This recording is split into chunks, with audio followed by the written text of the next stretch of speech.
The morning broke over Manhattan like a muted symphony. Gray light pressing through tall windows, touching the cold marble floors of the Whitmore penthouse. Inside, silence ruled, polished and perfect, until it was broken by a sound that didn't belong in a billionaire's home. 3 cries, uneven, raw and desperate, echoed from upstairs. Charles Whitmore froze at the base of the grand staircase. His reflection in the mirror across the foyer looked every bit the man the world admired. Tailored suit, sharp jaw, control in every detail. But the cries above shattered that image, unraveling something he spent years holding together. Who let them cry like that? His voice thundered, slicing through the air. The staff flinched. Even the chandelier seemed to tremble. "Sir, please," stammered one of the maids. "The twins are upset again." The therapist said, "Not to what?" His tone cracked like a whip. "Let them scream themselves to death?" He turned toward the stairs, fury and helplessness fighting beneath his skin. But Mrs. Grant, the longtime housekeeper, moved quickly to block him. "Sir," she said softly, yet firmly, "you know what the doctor advised. Sudden interference can worsen their condition." "Condition?" Charles hissed as if the word insulted him. "They're my daughters, not a diagnosis." Without waiting, he strode up the steps, the sound of his shoes echoing off marble. In the East Wing, a new worker froze mid-motion, her hand still gripping a dusting cloth. Maya Williams had arrived less than 2 hours earlier, hired through an agency, told this was a simple cleaning assignment. No one mentioned the marble corridors, the haunting quiet, or the children's cries that cut through the air like splintered glass. The sound hit her deep, awakening a memory she hadn't touched in years, her younger brother's first meltdown when he was 7. The world had been too loud for him too, his fear spilling out in sobs until she held him and hummed a tune their grandmother once sang in Charleston's summer heat. That was the sound she was hearing now. Fear, not defiance. She glanced toward the spiral staircase. "Ma'am," she whispered to Mrs. Grant, who had appeared pale and anxious. "Shouldn't someone help them?" "Don't," Mrs. Grant warned. "Mr. Whitmore doesn't allow the staff near the nursery." But another scream tore through the air, sharper this time, ending in a choking sob.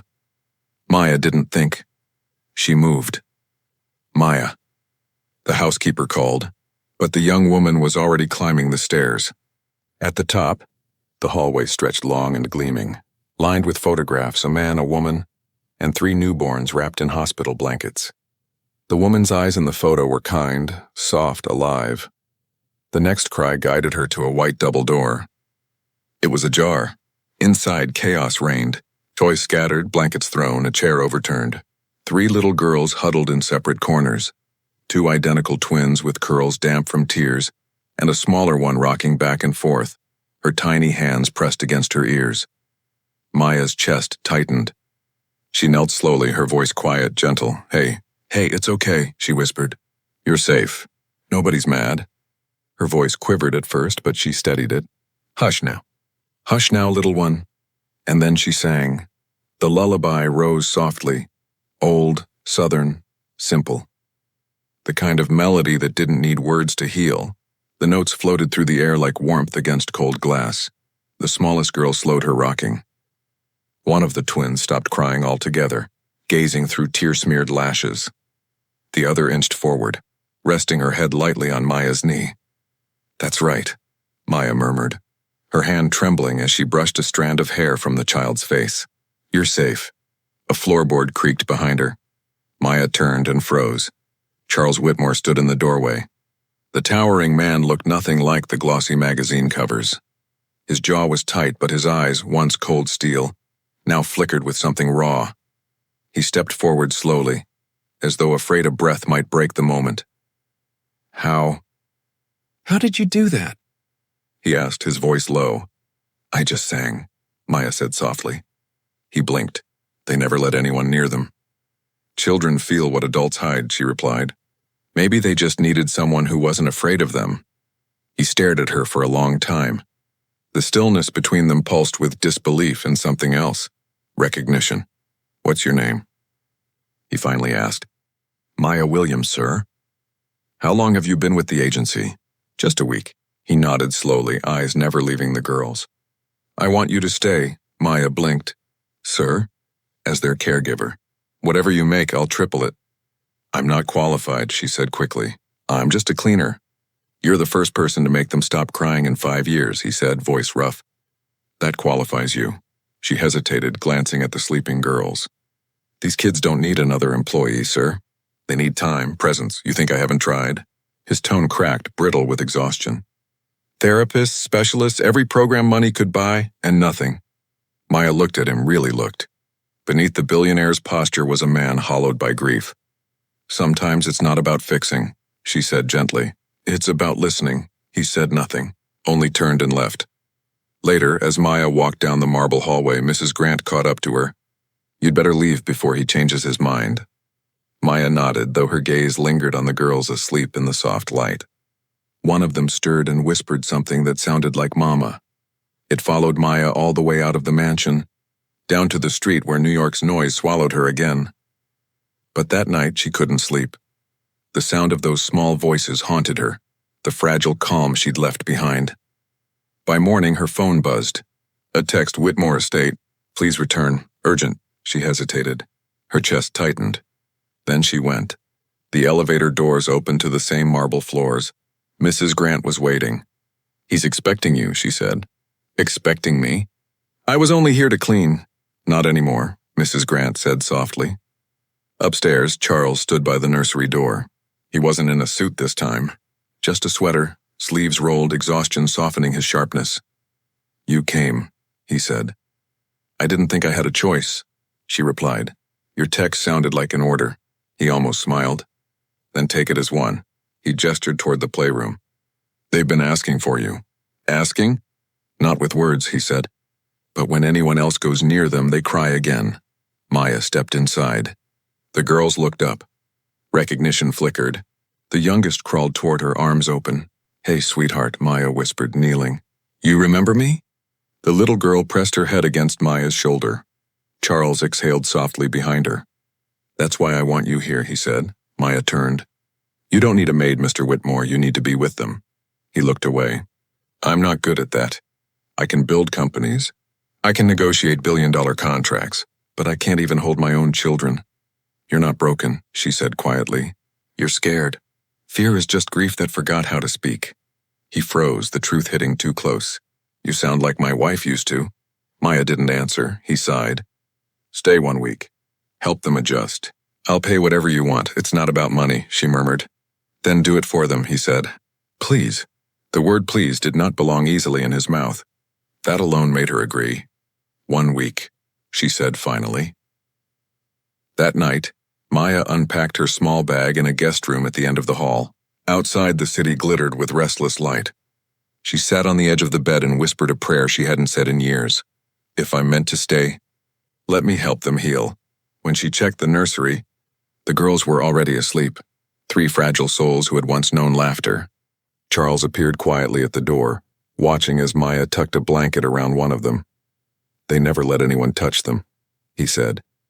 Because people keep trying to fix them, she replied. I just listened. He nodded, something easing in his chest. That night, for the first time in years, the Whitmore mansion didn't echo emptiness. It breathed. The next morning, sunlight filtered through tall windows, turning the marble floors golden instead of cold. The Whitmore house had never looked so alive, or so unsure of what to do with its new warmth. Breakfast in that house used to be silent, a ritual of silverware and polished manners. But that morning, when Maya stepped into the dining room, she found 3 little girls waiting. Their pancakes sat untouched, their father buried behind a tablet screen. Mind if I join? She asked lightly. Charles looked up, surprised. Please. She sat between the twins, slicing their pancakes into small squares. You know, she said softly, pancakes taste better when they smile. The girls stared, puzzled, until she placed blueberries for eyes and a strawberry slice for a grin. One of the twins giggled, a small hesitant sound, but real. Mrs. Grant froze mid-step, eyes glistening. Charles lowered his tablet slowly, watching as the 3 girls began eating, still quiet but no longer afraid. He couldn't remember the last time breakfast sounded like this. Afterward, he found Maya in the kitchen rinsing dishes. What's your trick? He asked. No trick, she replied. Just strawberries and patience. He leaned on the counter, curious despite himself. You make it sound simple. It isn't, she said. But you don't have to be perfect, Mr. Whitmore, you just have to be present. He exhaled, almost a laugh, though it didn't reach his eyes. I don't know how to do that. Then start by sitting with them, she said. Even silence teaches. Later that afternoon, Charles found himself lingering by the nursery door. Inside, Maya hummed softly as she tidied the playroom, her voice carrying the rhythm of calm through the house. He didn't enter, just stood and listened. For the first time in years, the mansion didn't feel like a mausoleum. It felt like it was remembering how to breathe. As the days passed, the change spread quietly. Laughter began to replace crying. The girls started responding to touch, to music, to presence. The staff whispered about it like a miracle. Charles noticed it too, though he pretended otherwise. He'd find himself standing longer than necessary in doorways, or pausing mid-email when he heard Maya's laughter echo down the hall. It wasn't the sound itself. It was what it stirred in him. One evening, when the winter light softened into amber, Maya stepped onto the terrace for air. The city sprawled beneath her, alive, unending. Mrs. Grant says you don't drink coffee, came a voice behind her. She turned to see Charles holding 2 mugs. I do when it's free, she said with a grin. He chuckled quietly, handing her one. They stood in silence, the wind brushing against them. Do you ever miss home? He asked finally. Every day, she said. But missing something just means it mattered. He nodded slowly. My wife, Emma, used to say that too. His voice softened at the name, breaking slightly. Maya looked at him. Your daughters will love hearing about her one day. Maybe, he said, almost whispering. When I can say her name without it hurting. The breeze moved between them, carrying the sound of faint laughter from inside. They're healing, Maya said. So are you, he replied. She met his gaze, startled by the gentleness in his tone. For a moment, the distance between grief and gratitude blurred. Then a scream broke the calm, a child's nightmare. Maya set down her coffee and ran. Charles followed. Upstairs, one of the twins trembled in bed, eyes wide, breath ragged. Maya knelt beside her, humming the old lullaby again. Slowly, the shaking stopped. Charles watched from the doorway, the same place he'd stood the day he met her. But this time, he didn't look lost. He looked thankful. Thank you, he said later in the hallway. For what? She asked. For reminding me my house isn't cursed, just lonely. She smiled softly. Loneliness is easy to fix, Mr. Whitmore. You just have to open a door. And for the first time in years, he did. The next morning, snow began to fall over Manhattan, soft, soundless, almost holy. Maya stood by the window, cocoa in her hands, watching flakes dissolve against the glass. Behind her, children's laughter drifted faintly through the house. It was a fragile sound, but it existed, and that alone felt miraculous. You're up early, Charles said, appearing in the doorway. His tie hung loose, his sleeves rolled. Couldn't sleep, she said. The snow was calling, he smiled faintly. Emma used to make snowman pancakes for the girls. The kitchen would be chaos for days. You should tell them that story, Maya said. Maybe one day, he replied, before walking away. At breakfast, she made snowman pancakes herself. Blueberry eyes, strawberry noses, syrupy smiles. The girls laughed, clapping as if magic had returned. Charles lingered in the doorway again. Maya caught his gaze. See, she said. It's not betrayal to remember her. It's how love survives. Her words struck something deep in him, sharp, but true. Later that day, Maya took the girls to the music room. Dusk covered the piano like time itself. Your mom must have loved music, Maya said. One of the twins nodded. The youngest pressed a single key. The sound rang clear and lonely. Let's wake this place up, Maya said. Soon, laughter filled the room. Notes stumbled and collided, but it didn't matter. It wasn't melody, it was life. When Charles entered, the chaos startled him, but in a good way. I didn't even know that piano still worked, he said. It just needed to be played, Maya replied. He smiled, watching them. Something in his chest twisted, not from sorrow this time, but from memory. That night, the city lost power. A winter storm swallowed New York in darkness. The generators are down, Mrs. Grant said nervously. It might take hours. It's all right, Maya said calmly. They just need light. Upstairs, the girls were crying. Charles followed Maya into the nursery, his phone flashlight shaking. They hate the dark, he whispered. Then we'll make it their friend. Maya lit a candle, the small flame trembling. See this little fire? She whispered to the children. It's brave. Even small light doesn't run away. The girls stared, mesmerized. Maya began to hum again, her voice a warm current through the room. Charles watched silently. The candlelight painted her face in gold, her calm anchoring everything around her. You always do that, he murmured. Do what? Turn chaos into peace. Peace isn't the absence of noise, she said. It's what you find inside it. They stayed there until the storm passed. When the lights returned, the glow felt too harsh, less kind than the candle's warmth. You should rest, she said. So should you, he replied. Emma used to hum that same melody, he said suddenly. Maya froze. Maybe that's why they trusted it. Maybe they remembered. He exhaled shakily. Grief doesn't always mean letting go. No, she said softly. Sometimes it's just love learning to breathe again. That night, Mrs. Grant made tea for Maya and said quietly, You're bringing this house back to life. I'm not, Maya said. Children just need to feel safe. And so do fathers, Mrs. Grant smiled knowingly. He's changing. You've done that, Maya shook her head. He's just remembering he still can. The next morning, Charles did something no one expected. He joined breakfast without his phone. He sat beside his daughters as they drew on paper placemats. What are you making? He asked. A house, one twin said. But it's broken. He frowned, then picked up a crayon. Then let's fix it. He drew a roof over their sketch. The girls giggled. Maya watched from the kitchen doorway, pride and ache tangled in her chest. After breakfast, she found him in his office. You're good with them, she said. They trust you, he replied. They'll trust you too.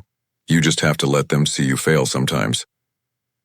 That's not my skill set, he said wryly.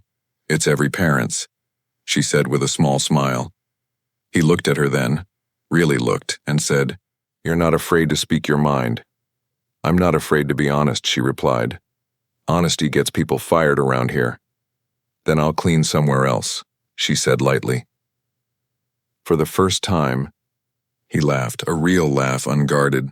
That night, he found her sitting in the rocking chair, humming softly as the girls slept. I forgot what peace sounds like, he said quietly from the doorway. It sounds different in every home, she replied. Sometimes it sounds like forgiveness. When he walked away, he glanced back once more. The candle from the storm still sat on the window ledge, its wick low but still glowing. He realized then that peace didn't have to last forever to matter. Sometimes it only needed to return once to prove it was real. Weeks passed, and the Whitmore mansion transformed in ways that could not be measured by wealth. The air had softened. The halls echoed with laughter instead of loneliness. Even the staff moved with lighter steps as though something sacred had been restored. But for Maya, peace carried a quiet ache. Each morning she woke to the sound of children's laughter, and each night she reminded herself this wasn't her home. She was here to help them heal, not to belong. Then one cold morning, everything changed. A woman in a gray coat appeared at the door, her badge gleaming under the chandelier. Mr. Whitmore, I'm Rachel Levine, Family Welfare Division, she said crisply. We received an anonymous report regarding an unlicensed caretaker residing with your children. Charles's jaw tightened. A report? About what? That someone without certification has been left unsupervised with the children. Maya froze. That's me. Rachel flipped through her file. Miss Williams, do you possess a child care license? Maya shook her head slowly. I studied special education, but I never completed certification. Then I'm afraid you'll need to leave until an investigation concludes, Rachel said. What? Charles's voice rose, sharp with disbelief. She's done nothing wrong. She's the only one they trust. I understand, sir, Rachel said evenly. But the law requires law, he thundered. You think the law knows what healing looks like? Look at them. The twins had gone silent, confusion wide in their eyes. Laya clung to Maya's apron. Don't go, she whispered. Maya's throat tightened.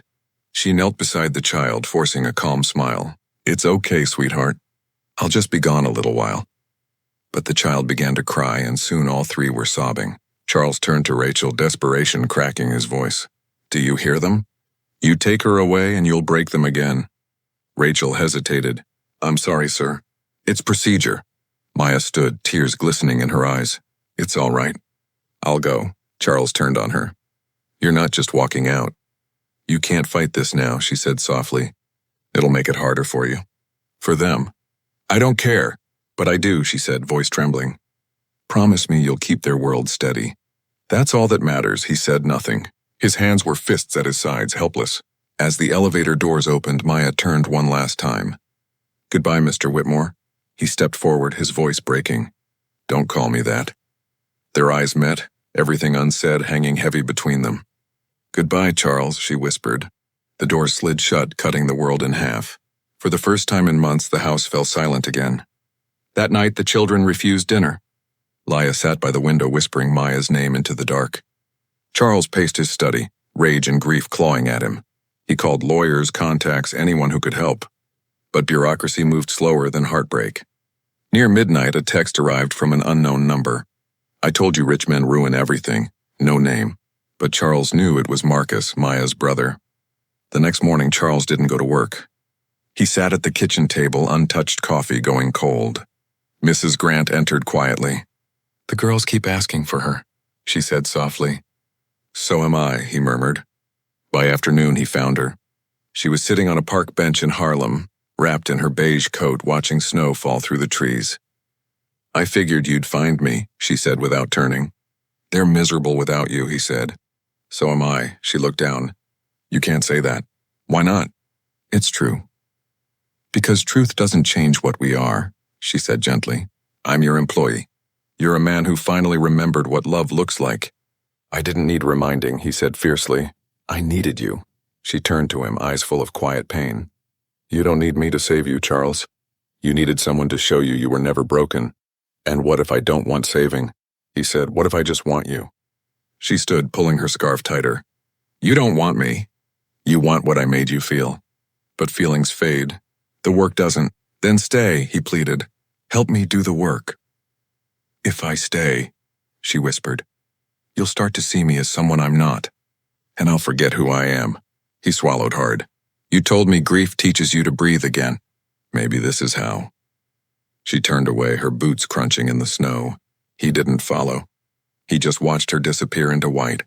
That night, when his daughters asked if Maya was coming back, he knelt down and said, Not yet. But she's always here. He pressed a hand to his heart, right here. And for the first time, he understood what it meant to love someone enough to let them go. 3 weeks passed. The city thawed slowly, but the Whitmore house stayed cold. The laughter had dimmed. The girls played quietly, always asking when Miss Maya would come back. One night, Laya sat by the window holding a heart-shaped cookie cutter, the same one they had used to bake with Maya. Daddy, she whispered. Is she mad at us? No, sweetheart, he said softly. She just needed time. Then we should give her a clock, the child said earnestly. He smiled through the ache and kissed her forehead. Maybe we will. The next morning, he made a decision. He canceled his meetings, called his driver, and told Mrs. Grant, I'm going to fix what I broke. Harlem was alive with the early signs of spring. Vendors calling, children laughing, music spilling from open doors. Charles parked near a small community center. From inside came the faint sound of piano keys and children's voices. He followed it, and there she was. Maya stood among a circle of children, guiding their hands across piano keys. Her voice was gentle, steady. No rush, she said. Music isn't about being perfect. It's about feeling safe enough to try. He watched her for a long moment before stepping forward. Maya, she turned, startled. Charles. Mrs. Grant found your volunteer listing, he said. You shouldn't have left. You shouldn't be here, she replied softly. I belong where I can help. You are helping, he said. You helped me, my daughters, all of us, and you just walked away like it didn't matter. It mattered, she said firmly. That's why I left. Then tell me how leaving makes sense. Because love can't grow where power lives, she said. You're their father. If I stayed, I would have blurred the lines. You think they care about lines? He said, voice breaking. They only know you're gone. She looked away, tears glimmering. I don't want to replace what Emma gave you. Then don't, he said softly. Just be who you are, the person who taught me to feel again. The sound of applause filled the room as one of the children finished his piece. For a moment, the tension broke. Maya smiled faintly at the boy, then back at Charles. "I can't just walk back into your world," she said. "It's not my place." "Then I'll walk into yours," he said simply. "I don't care where it is, here, the subway, anywhere, as long as it's where you are." Her breath hitched. "You don't mean that." "I do," he said. "You're the first person who ever made me feel peace." Before she could answer, another voice called from the doorway. "Marcus." "Didn't expect to see you here, Mr. Billionaire," he said coldly. Charles stiffened. "You called child services, didn't you?" "I did what I thought was right," Marcus said. "My sister doesn't need saving from another rich man trying to fix his guilt." "That's not what this is," Charles said. "You don't know what we've been through." "I know enough," Marcus snapped. "Men like you take what they need and call it redemption." "Stop." Maya's voice cut through the air, steady but sharp. "Both of you. He's not the enemy. And Charles, this isn't about proving anything. It's about trust." The tension drained slowly. Marcus sighed, rubbing his forehead. "I just don't want to lose you again, sis." "You won't," she said softly. Then she turned to Charles. "I didn't come into your life to stay forever. I came to remind you of what you already had." He stepped closer, his voice barely a whisper. "Then remind me again. Because I don't want to forget." For a long moment, neither moved. Finally, she said, "Come tomorrow evening. The children are performing. That's where I belong now." He nodded. "Then that's where I'll be." The next night, the small community auditorium was packed. Folding chairs, flickering lights, the faint scent of chalk and old wood. Charles sat in the back with his daughters, dressed neatly, faces glowing with excitement. When Maya walked on stage, the room fell silent. Her eyes found his immediately, and everything else faded. The noise, the people, the years between them. The children began to play. The music was imperfect but alive, like hope set to melody. When the last note faded, the room erupted in applause. Charles stood clapping until his palms stung. Maya bowed, her eyes shimmering. After the show, the girls ran to her. "You came back," Laya cried, hugging her legs. "I told you I'd never really leave," Maya said, laughing through tears. When the girls ran off to play, Charles approached. "You belong with us," he said quietly. "Maybe not as before, but as family." She looked at him with a gentle smile. "Family doesn't always live under one roof. Sometimes it lives in the heart." He nodded slowly. "Then mine just found its home." Outside, snow began to fall again, soft, almost glowing under the streetlights. "Maybe peace isn't a place," she said. "Maybe it's people." He reached for her hand. "Then don't let go." And for the first time in years, neither of them did. Epilogue. Spring came to Manhattan with quiet grace. Flowers bloomed across the terrace. The mansion no longer echoed, it sang. Maya still worked at the community center. But every afternoon, 3 little faces waited by the window for her return. "You're late," Laya would cry even when she wasn't. "Then you'd better make me tea as punishment," Maya would say, laughing. Even Mrs. Grant had softened, her once strict demeanor replaced by warmth. "You've made this place human again," she told Maya. "I didn't make it human," Maya said. "I just reminded it how to breathe." One evening, as the sun bled gold over the skyline, Charles joined Maya on the terrace. "You once told me love can't grow where power lives," he said. "I want to change that for them." "You already have," she said. He looked at her for a long time. "You've rebuilt my world, and you've learned to keep it standing," she replied. Silence fell between them, not empty, but full. "You've taught me something," he said finally. "That love doesn't have to be loud to last." Maya smiled faintly. "And you've taught me that broken things can still hold light." Below them, the city pulsed with life. Inside, the children laughed in their sleep. And on the terrace, a single flower, one Maya had planted months ago, finally bloomed white against the night. Peace had found its home.